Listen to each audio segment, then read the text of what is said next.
Winnipeg fans, it is finally game day, and the Jets are going to be taking on the New York Rangers this evening in Winnipeg, which we've been waiting for the season to start. For a lot of other teams, they've already been underway. Some teams have even played in the Czech Republic. But for the Jets, first game of the season, first game for Rick Bowness, and we still have quite a few questions to answer with this team. So here's what I want to keep an eye out for as we start the season and kick off what should be a pretty chaotic, pretty crazy, and hopefully fun regular season for the Winnipeg Jets. You're Locked On the Hockey Jets, your daily podcast on the Winnipeg Jets. Part of the Locked On Podcast Network, your team every day.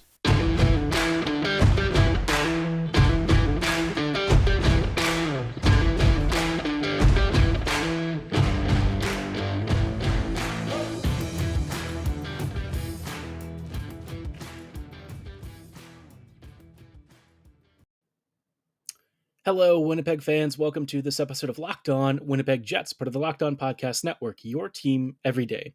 I'm your host, Harrison Lee, an avid Winnipeg Jets fan and an online blogger. You can follow me on Twitter at HLivingLoco and at LO_Winnipeg Jets. As always, thank you for making Locked On Jets your first listen of the day every day. If you like what you're hearing, be sure to like, follow, and subscribe on your favorite podcasting platform of choice. It's free to do so. You can find us on Odyssey, Megaphone, Spotify, Apple, Google, YouTube, whatever platform you like, we're there for you 24/7. And of course, it's free to subscribe. You always stay up to date on the latest and greatest in Winnipeg Jets news and analysis. Tonight's episode is brought to you by BetOnline. BetOnline has you covered this season with more props, odds, and lines than ever before. BetOnline, it's where the game starts. Now, like I said in the intro, the Jets are kicking off their season this year, and with the opening game being against the New York Rangers, who have already played a couple of games. They've won both of those games so far. The Jets, they're in a strange state. So past couple of weeks, we've been talking about Winnipeg being more of a meritocracy, guys earning ice times, and some of the training camp battles have been relatively interesting. But, coming out of preseason, then the roster started to take shape. There were some changes, and not everyone was on the same page. And I think one of the biggest questions for the Jets has been, so you had forward battles, but ultimately, it was mostly in the depth spots, and not that many newcomers really made the team. But, in particular, we're looking at the sixth defender spot, where Stanley, Sandberg, and Heinola were dueling it out, and they opted for Stanley of all people.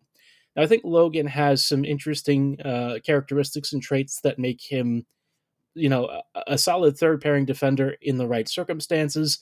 But the problem is that the way that he plays, I don't really feel suits the Jets. You've got a really big, tall player who doesn't actually use those physical advantages in maybe the most efficient ways. I often find that Stanley, for me, is a guy who can box out opponents, but because he's so tall and because he's probably a little bit nervous to take penalties, maybe a bit hesitant to physically engage, a lot of times you either see him overcommit or maybe undercommit. If he's overcommitting, it's usually trying to pinch along the walls and seal someone off before they make a zone entry or something like that. Or if he's higher up the ice, like an offensive zone transition, or something out of the defensive zone as well. But when it comes to his own end, a lot of times you find smaller, faster skaters getting the inside cut, and he's kind of hung out to dry. And he does offer some offensive value, but a lot of it is low danger point shots. And honestly, a lot of those, they might hit the target. They might, be pretty decent shots from distance, relatively speaking, but you need a little bit more from the Jets to actually make the most of that. If he's going to be bombing from the point every 2 seconds, then there's got to be somebody net front to tip those. And thus far, Winnipeg has not really taken advantage of that at all. So if they don't intend to change that process and actually use players in front for screens, for more tips, for rebounds, then there's not really a lot of value that Stanley's going to be able to bring, especially up the ice. In his own end, we kind of already know that defensively he's going to struggle.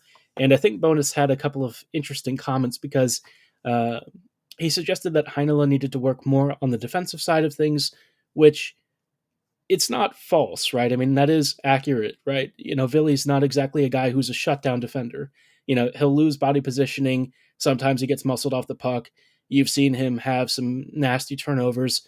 But I think the thing that's frustrating is this is like characteristics of pretty much every single defender on the Jets, and that's also true of Stanley and Sandberg. Stanley, in particular, has struggled a lot with some of these issues, and it's not like it's a new thing. We've seen it from the past couple of years, and it's not just Logan that, has these problems. Most of the Jets defense kind of does the same thing. So it feels like Heinola is maybe being held to some very high standards that, for one reason or another, he can never really meet. And I think part of that is because the Jets just want that balance of like a PK or a guy that they feel is physically resolute and somebody who gives them um, that physical defensive presence that they think they're missing on the back end. But the problem is, if the guy that you're putting in that position isn't really using all of those traits to their max effectiveness, then what's the point of even, shutting this down and opting for the more conservative approach? I think Heinola definitely has issues in his game, and I wouldn't really trust him on the PK. But at some point, Winnipeg, I feel, is going to have to start realizing you're not a team that defends all that well. So look for offensive advantages elsewhere. You don't want to completely throw out the playbook on man marking and zone coverages, but you also have to accept that this team doesn't really do that stuff. That's not their identity, and it shouldn't be. Winnipeg should be a team that's more comfortable taking chances, playing a little bit risky because offensively they're going to struggle to create otherwise. But you look at Sandberg now being press boxed, and I guess I just don't fully understand it. So I kind of want more clarity on this. I think this issue, is going to lead to the Jets having to make some kind of a trade or something because there's no way this defense can really function as is throughout the remainder of the season. Heinola was asked about it yesterday, and he's not happy. He kind of expressed that he was, in so many words, pissed about the situation, which you have to understand is kind of a fair assessment from his perspective. Obviously, he has things that he can work on and he needs to improve upon, but that stuff you're not really going to get playing with the Moose. He has to get NHL reps in order to get accustomed to the timing, work on reducing his penalties, and just become more comfortable playing at this level. He's not going to get that with the Moose, and I think it's very clear that uh, even the Moose directives that the coaching staff is offering him kind of different from what Winnipeg is looking at from a higher level. Mark Morrison was saying he wants Ville to play to his strengths, which is being an offensive attacker and less of a defensive presence. He said, the same thing he did mirror that Ville can work on those defensive issues, but by the same token, he's not trying to turn Heinola into a player that he isn't and is never going to be. He wants him to use his skill sets and be this really dynamic attacking presence on the back end that he has been raised to be since he's been playing in Finland. So, very interesting dichotomy here of responses, and it maybe suggests, at least for me, once Bones departs, because I don't think Bones is going to be a long term coaching option for the Jets unless he really hits it out of the park.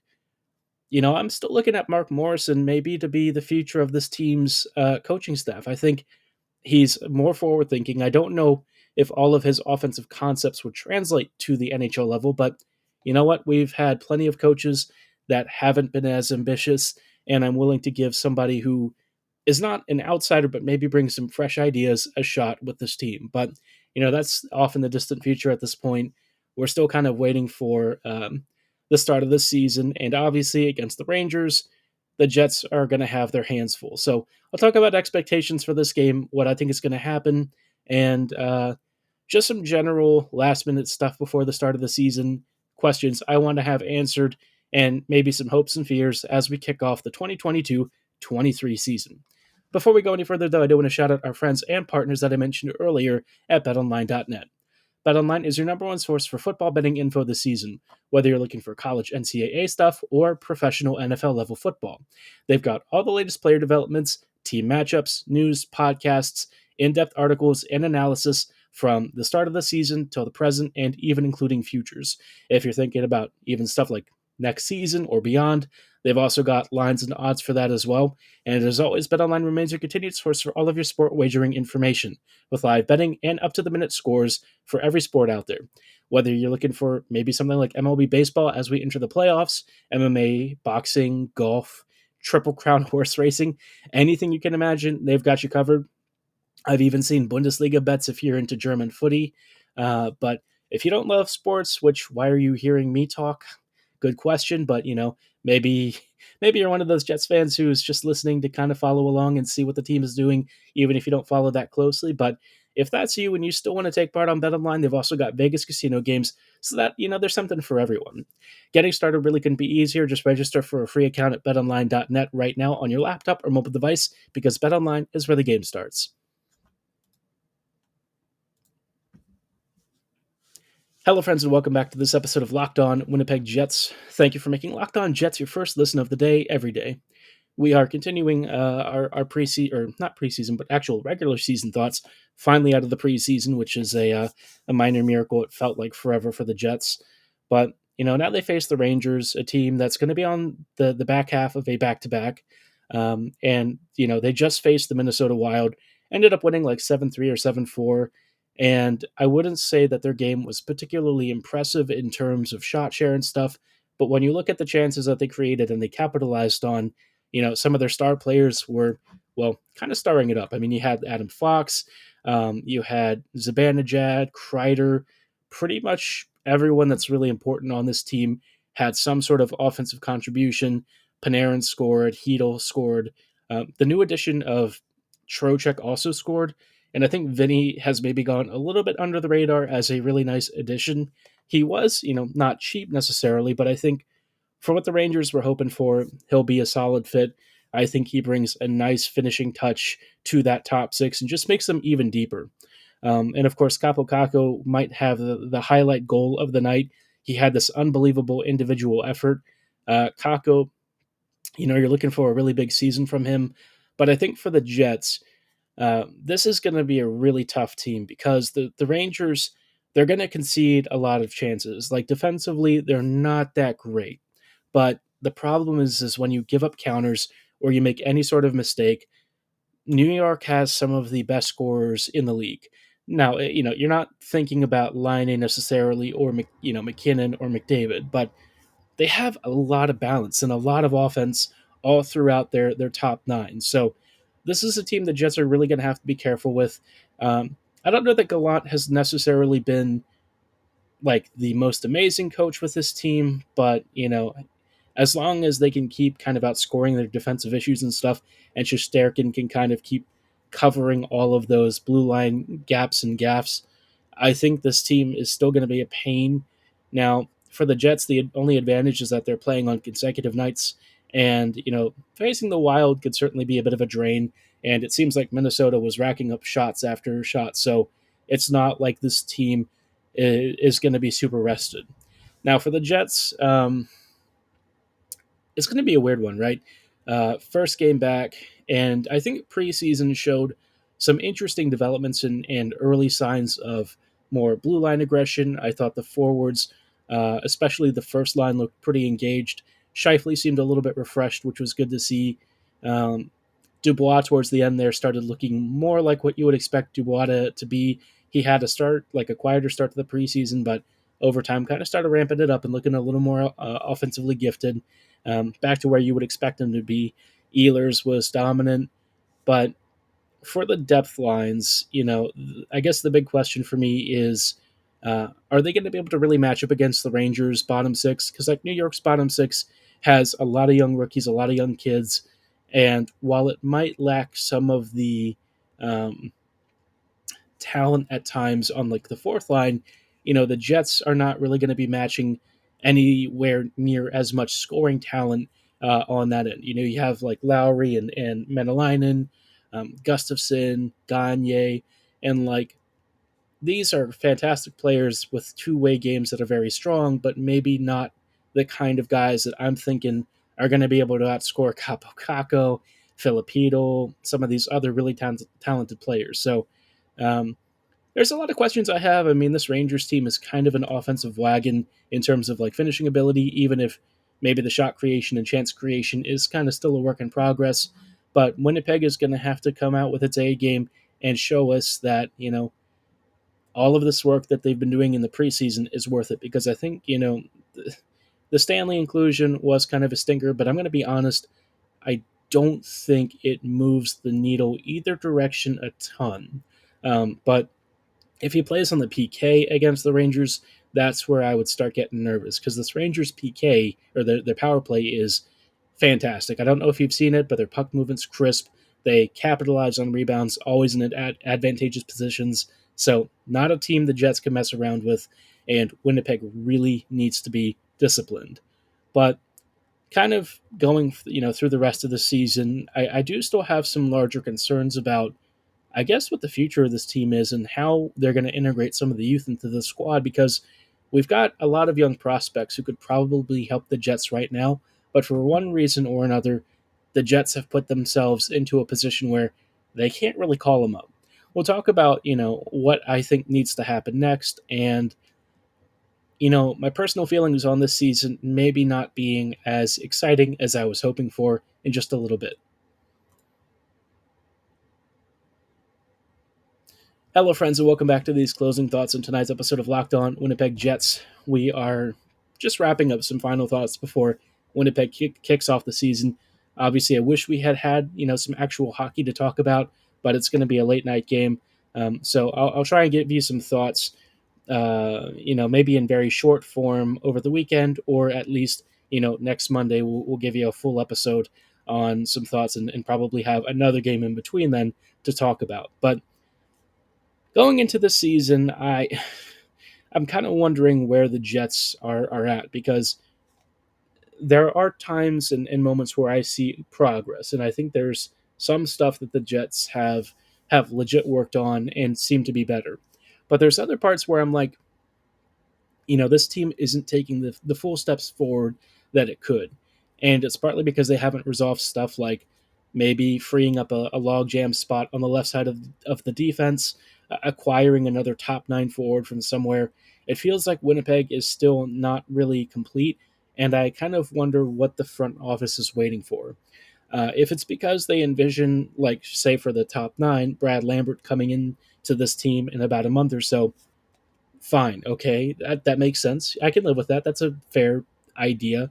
They just sent Dominic Toninato down to the Moose, which, by the way, if you've got Moose season tickets, you're in for a treat. That team looks unreal. The Moose this year should be one of the top Calder favorites. So I'm excited to subscribe to AHL TV again and watch as much of the season as I can. Going to be hard to fit it in between the Jets games, but that team looks like legit and for real. But, for the Jets, I just feel like they've taken some half measures. The leadership group that they were supposedly building is just three players with A's. And while I don't disagree that you have to, or that you don't want to, add too many guys, I do still wonder, all of this stuff hasn't really resolved the central issue that Wheeler is kind of done with the team and the team is sort of done with him. That you still have players blocking roster spots for younger talents and internal players who could do the job, and that the front office hasn't really been proactive in fixing the stuff that's been a gap on this roster since last year. So I just kind of don't really get what the point of the season is so far. I think that there are some positive changes. I'm still more optimistic about this year than I was in previous seasons, and I think that there's stuff to genuinely be excited about, but it's kind of more in the distant future. I think the present for the Jets is still going to be kind of grim. I think Winnipeg has a lot to work through, and I just haven't seen Winnipeg taking the overall changes and the cultural changes that I think this team really needs to move forward. There's measures that have been in place. There's stuff that I see them working on, but it's not enough yet. And I think the Jets still can do so much more to get this team to frankly be exciting. I think Winnipeg, uh, they promised a lot of changes. They've delivered on some of those promises, but there is still more that they need to do, especially if they're trying to make the playoffs and really considering themselves some kind of a competitor. If you ask me, I feel like Shovel Day Off has done a lot to kind of softly tank this year because it doesn't seem like this team is super deep, but maybe he really feels Bonus is going to be able to take this roster to a deep playoff run. I'd be shocked if Bones is capable of doing that right now with this lack of elite offensive talent, but maybe he's more of a genius than we realize, and he can somehow scrap this team together and get them into some magical playoff run. But I don't think this is likely, and I'm putting the cart before the horse. So let's take it one step at a time. See if they make any call ups over the next few months. Hope Lambert kind of tears it up for the Moose. I think that'll be fun to watch. And at this point, I'm just kind of tracking prospects and getting excited for the future of this team because the present, I think, is going to be it's going to be what it is. Is the best way I can describe it. It's going to be what it is. I just want to see some positive developments, some growth and maturation of this franchise, and if that's what we get, then I can live with it. But I'd be curious to know what you want from this season. Let me know in the comments below. What are you hoping Winnipeg does? What are you afraid of for this team? What are you excited about? I want to hear all that. I want to get your feedback. Let me know both here or at my social medias on Twitter at HOLivingLoco and at LO_Winnipeg Jets. But for tonight's episode, that is all the time that we have. Thank you so much for making Locked On Jets your first listen of the day every day. Be sure to make your second listen Locked On Fantasy Hockey. Steele Roden and Flip Livingston help bring you the fantasy edge and keep you ahead of the competition with daily updates of news, analysis, and advice every Monday through Friday. It's available on YouTube, Odyssey, and wherever you get your favorite podcasts, same as where we're available. So like, follow, and subscribe right now. And as always, thank you so much for listening. Have a great night, and go Jets go.